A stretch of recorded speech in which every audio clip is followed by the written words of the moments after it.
بسم اللہ الرحمن الرحیم الحمد للہ رب العالمین والعاقبۃ للمتقین والصلاة والسلام علی سید الانبیاء والمرسلین اللہم انفعنا بما علمتنا وعلمنا ما ينفعنا وزدنا علما۔ آسان فقہ برائے خواتین کورس کے عنوان سے دینی مسائل کے سیکھنے اور سکھانے کا جو سلسلہ جاری ہے، اس سلسلے میں آج ہم چھوٹے سبق کے ساتھ آپ کی خدمت میں حاضر ہیں۔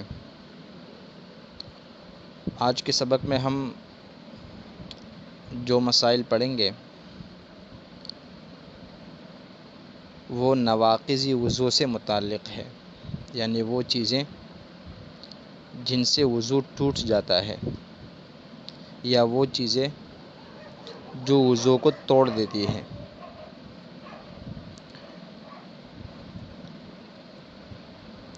چنانچہ انسان جب قضائے حاجت کے لیے جاتا ہے، چاہے وہ قضائے حاجت چھوٹے پیشاب کی صورت میں ہو یا بڑے پیشاب کی صورت میں ہو، تو قضائے حاجت سے وضو ٹوٹ جاتا ہے۔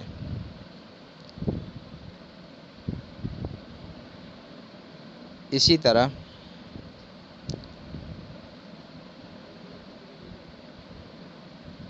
انسان کسی خاتون کے ساتھ یا اپنی سوچوں اور خیالات کے اندر مگن ہے اور اسی دوران اس کے اگلے حصے سے کچھ پانی نکلتا ہے، جس کو شریعت کے اصطلاح میں مزی کہا جاتا ہے، تو یہ جو پانی ہوتا ہے یہ ناپاک ہوتا ہے اور اس کے نکلنے سے وضو ٹوٹ جاتا ہے۔ غسل تو فرض نہیں ہوتا، البتہ اس سے وضو ٹوٹ جاتا ہے۔ اسی طرح خواتین کو ایک بیماری ہوتی ہے جس کو لیکوریا کہا جاتا ہے، اور اس بیماری کے اندر خواتین کے جسم کے اگلے حصے سے ایک لیسدار قسم کا مادہ اور لیسدار قسم کا پانی نکلتا ہے۔ وہ پانی بھی ناپاک اور نجس ہے اور اس کے نکلنے سے بھی وضو ٹوٹ جاتا ہے۔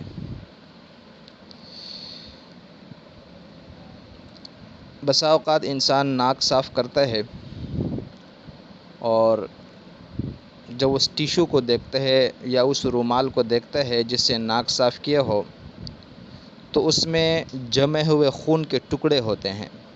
باریک باریک ٹکڑے ہوتے ہیں۔ اس سے تو وضو نہیں ٹوٹے گا، البتہ اگر ناک صاف کرنے کے بعد ٹیشو پر یا رومال کے اوپر پتلا خون نظر آ جائے اور وہ خون بہنے والا بھی ہے تو ایسی صورت میں وضو ٹوٹ جاتا ہے۔ اسی طرح کوئی شخص اپنی ناک صاف کرتے وقت اس میں انگلی ڈالتا ہے اور جب اس انگلی کو باہر نکالتا ہے تو اس پر خون کا دبا معلوم ہوتا ہے۔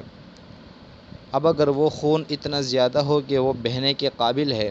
تو ایسی صورت میں وضو ٹوٹ جائے گا، لیکن اگر وہ اتنے مقدار میں نہیں ہے تو اس سے وضو نہیں ٹوٹے گا۔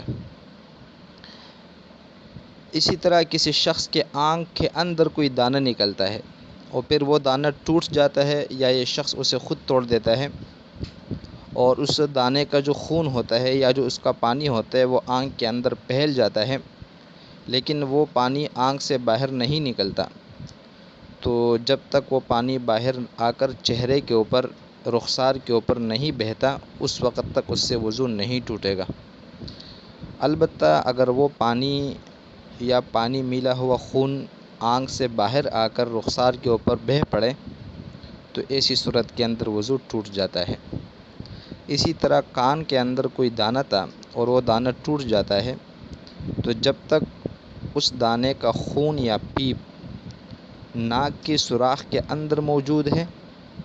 اس وقت تک وضو نہیں ٹوٹے گا، لیکن اگر وہ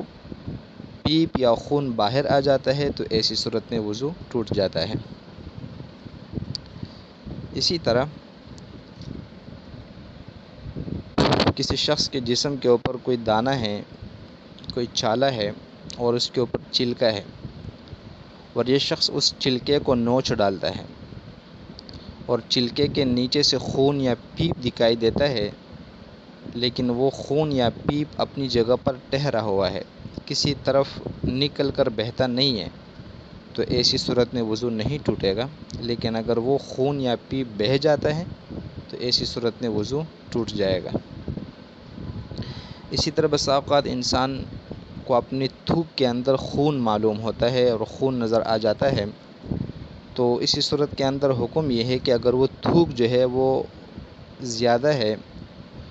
اور خون اس کے اندر کم ہے، مطلب خون کا رنگ اس کے اندر غالب نہیں ہے بلکہ اس میں جو تھوک کی سفیدی ہے وہ زیادہ ہے اور خون کی سرخی کم ہے، تو ایسی صورت میں وضو نہیں ٹوٹتا۔ لیکن اگر تھوک کے مقابلے میں خون زیادہ ہے یا پھر دونوں برابر ہے تو ایسی صورت کے اندر وضو ٹوٹ جاتا ہے۔ اسی طرح کسی شخص کو کان سے بسا اوقات پانی نکلنے کی بیماری ہوتی ہے، کان سے بسا اوقات پیپ نکلتا ہے، تو یہ جو کانوں سے پانی یا پیپ باہر کی طرف نکلتا ہے، یہ پانی اور یہ پیپ ناپاک اور نجس ہوتا ہے، اور اگر یہ کان کے سوراخ سے نکل کر اس جگہ تک آ جائے، چہرے کے اس مقام تک آ جائے جس کا دھونا غسل یا وضو کے اندر دھونا فرض ہے، تو ایسی صورت میں وضو ٹوٹ جاتا ہے۔ اسی طرح بسا اوقات خواتین کی چھاتی سے جو ہے نا وہ پانی نکلتا ہے اور ساتھ ساتھ درد بھی ہوتا ہے، تو اگر درد کے ساتھ کوئی پانی نکلتا ہے تو پھر وہ پانی جو ہے وہ نجس اور ناپاک ہے اور اس سے وضو بھی ٹوٹ جاتا ہے۔ لیکن اگر وہ درد کے بغیر نکلتا ہے تو نہ اس سے وضو ٹوٹے گا اور نہ وہ پانی ناپاک ہوگا۔ اسی طرح قے کی صورتیں ہوتی ہیں کہ اگر قے ہو جائے انسان کو اور اس کے اندر کھانا بھی ہے، پانی بھی ہے، غذا بھی ہے، اور وہ قے جو ہے منہ بھر کر بھی ہے، تو اس صورت کے اندر وضو ٹوٹ جاتا ہے۔ لیکن اگر وہ قے منہ بھر کر نہیں ہے تو ایسی صورت میں وضو نہیں ٹوٹتا۔ اسی طرح چھوٹے بچوں کو بسا اوقات دودھ پلاتے وقت ماں ان کو جب دودھ پلاتی ہے تو بچے دودھ پینے کے بعد اسی دودھ کی الٹی کر دیتے ہیں، قے کر دیتے ہیں، تو اگر وہ قے یا الٹی منہ بھر کر نہ ہو تو نہ تو وہ ناپاک ہے ورنہ اس سے جو ہے نا کپڑے ناپاک ہوتے ہیں۔ لیکن اگر وہ قے جو ہے منہ بھر کر ہے تو جس خاتون کے کپڑوں پر لگ جائے، بدن کے اوپر لگ جائے، تو ایسی صورت کے اندر وہ کپڑے اور بدن کا وہ حصہ ناپاک ہو جاتا ہے اور نماز سے پہلے اس کو دھونا ضروری ہوتا ہے۔ اسی طرح نیند یا بے ہوشی، اس سے بھی چونکہ وضو ٹوٹ جاتا ہے، لیکن اس میں تفصیل یہ ہے کہ اگر لیٹے لیٹے انسان کی آنکھ لگ جاتی ہے اور یا کسی چیز کے ساتھ ٹھیک لگا کر انسان بیٹھے بیٹھے سو جاتا ہے اور وہ نیند اتنی گہری ہے کہ اگر وہ ٹھیک موجود نہ ہو تو انسان گر جائے، تو اتنی گہری نیند کی صورت میں پھر وضو ٹوٹ جاتا ہے۔ لیکن اگر انسان بیٹھے بیٹھے سو جاتا ہے، نماز کے دوران بیٹھے بیٹھے سو جاتا ہے یا کھڑے کھڑے نماز کے اندر یا سجدے کی حالت میں سو جاتا ہے، تو ایسی صورت کے اندر وضو نہیں ٹوٹتا۔ اسی طرح انسان پر بے ہوشی طاری ہو گئی یا اس کے اوپر جنون طاری ہو گیا، تو ایسی صورت کے اندر اگر عقل چلی جاتی ہے، حواس جو ہے معطل ہو جاتے ہیں، تو ایسی صورت کے اندر وضو ٹوٹ جاتا ہے، چاہے وہ بے ہوشی یا جنون جو ہے وہ تھوڑی دیر کے لیے ہو یا زیادہ ہو۔ اسی طرح کوئی نشہ آور چیز کھائی کسی نے، کوئی سگریٹ پی لیا یا کوئی اور ایسی نشے کی چیز کھا لی اور وہ نشہ اتنا زیادہ ہو گیا کہ انسان سے اب اچھی طرح چلا نہیں جاتا اور اس کے قدم جو ہے وہ ڈگمگانے لگتے ہیں، تو ایسی صورت میں بھی وضو ٹوٹ جاتا ہے۔ اسی طرح نماز کے دوران انسان اگر ہنستا ہے اور وہ ہنسی اتنی زور سے ہو کہ یہ خود بھی سن لیتا ہے اور جو اس کے آس پاس والے ہیں وہ بھی سن لیتے ہیں، تو ایسی صورت کے اندر وضو بھی ٹوٹ جاتا ہے اور نماز بھی ٹوٹ جاتی ہے۔ لیکن اگر یہ آواز یہ خود تو سنتا ہے لیکن آس پاس والے اس آواز کو نہ سنیں، تو ایسی صورت کے اندر جو ہے وہ نماز تو اس کی ٹوٹ جائے گی، البتہ وضو اس کا نہیں ٹوٹے گا۔ لیکن نماز کے دوران اگر کوئی آدمی صرف مسکراتا ہے بغیر آواز کے، تو ایسی صورت کے اندر نماز پر بھی کوئی فرق نہیں پڑے گا اور ساتھ ساتھ جو وضو ہے اس پر بھی کوئی فرق نہیں پڑے گا۔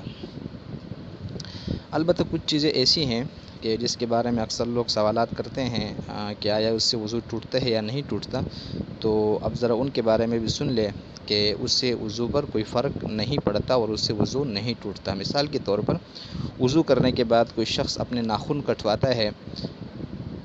یا پھر جو ہے وہ اپنے سر کے بال منڈواتا ہے، تو ایسی صورت کے اندر وضو نہیں ٹوٹتا۔ اسی طرح وضو کے حالت میں کسی کا سطر دیکھ لیا یا اپنا سطر کھل گیا اس کو دیکھ لیا، یا اپنے سطر کو کھول کر جو ہے نا وہ نہانے لگا،